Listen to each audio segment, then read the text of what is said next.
Welcome back. Another quick turn beer review with yours truly, Nutmeg 2 Palmetto, and another gift that I got from the one and only Ginger Yeti, a fine fellow out there in BrewTube. And since he doesn't have his own shirts, unless that special edition one that you may have seen on Shade's Craft Beer Review, I have to rock another famous BrewTuber that is One Flight Down. And it's a good thing I chose to rep Alan for this beer that the Yeti gave me because it is a fruited sour. Start thinking, you know what's coming. But anyway, what the Yeti gave me is called the Blood Ice. Watermelon, mango, and pineapple from Zool Beer, the Titans out of Zool Beer. And there's a collaborative effort between Zool Beer and Eternal Champion. Now, I may be a musical idiot on that because I'm sure that's a band and not one that I'm familiar with the name. So I'm going to sound like an idiot for that one. He did give this to me when I met up with him in December in Asheville, so it was pretty fresh when he gave it to me. As I was a kid on 11/4, that was the middle of December. Yeah, about the middle of December. So right now it's still under 4 months. That's not terrible.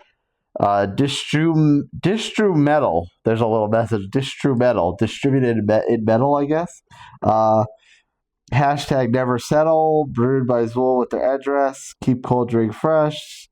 Alcohol by volume 6.66%, so very much the sign of the devil with this beer. It is a gluten-free sour, as Zool is known to do, and since there's no shade cam on this one, I'll give you up close and personal look at the can. Obviously, the text is kind of fangy, if that's a word. Little stalactites hanging off the bottom. Comment below if you know the mental trick to tell the difference between stalactite and stalagmite. Let me know in the comments. And then, of course, on the side, these characters of a rather, lustful demon sense. Kind of, I guess, in the demon evil sense, they'd be attractive in some capacity. But they're all green and very, what was that? What was Thor's mother's name? You know, with an H. I can't remember. Anyway, not important. On Untapped, the ABV is confirmed. No IBUs are listed. It's a sour, so not a big surprise there. Not a ton of check-ins, of course, as a collaborative effort. That wouldn't be expected, but 428 total, 377 unique, 339 ranks, 4.01, so just over 4. Gluten-free sour with watermelon, mango, and pineapple. Collaboration with the band Eternal Champion for the 2025 Decibel Metal and Beer Festival. I have no idea what that is, but I really, really would like to go to that. And there's some interesting colors. Some of them even looking like it has more of a pinkish hue. Some of them are a little light, so I don't know if a shake cam is going to be necessary, but it is heavy metal. And it is a fruited sour, so we give the first ode to this guy One Flight Down with, you guessed it, a shake cube!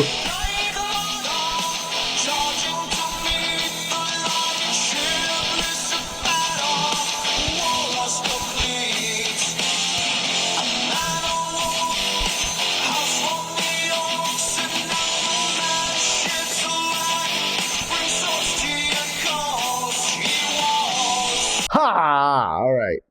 Interestingly enough, normally when I do a shake cam with these highly fruited sours, I hear the liquid right away, and then it kind of gets a little more solid. This one, it took halfway through the shake cam before it started to sound solid. But we'll give it a couple rolls on the table, and we'll tippity tap it to calm it down, and give another ode to One Flight Down with, you guessed it, the Shakluck, and pray it doesn't explode on me. That was a rather tame Shakluck, and this is a very light color beer. Hard pour it, you know where you're at. So yeah, the pink color was spot on, and I'm pretty, also, yeah, definitely wasn't quite shake cam worthy with how light this is looking. Into my brand new and extra inappropriate glassware, as it says, you can clearly see 450 North on it, but it's kind of like metal type of writing on it, so it's kind of appropriate, even though it's the wrong brewery entirely. And I like the kind of glass inside of a glass is kind of interesting texture to it. So let's get the aromatics. Hopefully, this cold will eventually leave me.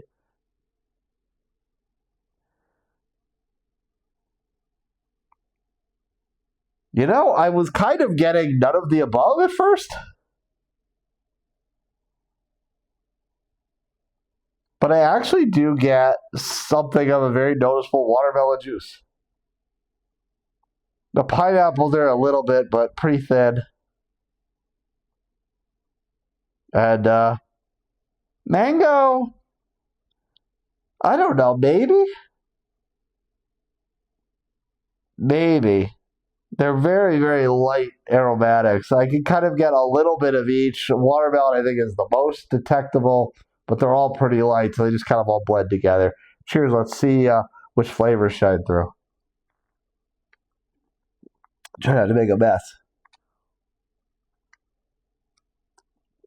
I got my answer. So it is the watermelon that comes through the most. However, it tastes like a Starburst. And not when you first unwrap the Starburst, throw it in your mouth and it's solid, and then that the first half you're sucking on the candy. Those initial flavors, that's kind of a lot what you're getting in there. The watermelon's still the most prevalent, but then they all kind of blend together a bit, and it just tastes like a sucker candy generic juiciness. So maybe juicy fruit. I've never been a bubblegum person, so I mean maybe juicy fruit. But yeah, it is quite good. It is pretty light. I would not guess it was over 6%. I mean, that's not an incredible alcohol percentage anyway, but it drinks like it's maybe 4 or 5. It has a very seltzer heaviness to it. It has a very seltzer body, even though it's not very fizzy. Not fizzy at all, really. The body is pretty much sour, even though the mouthfeel is kind of maybe a little more seltzerish. But it's very, very light. It is very tasty. I'm going to go Starburst. I'm going to say watermelon the most. It's very good, and thanks again to the Yeti for this one. Cheers. We'll see you next time.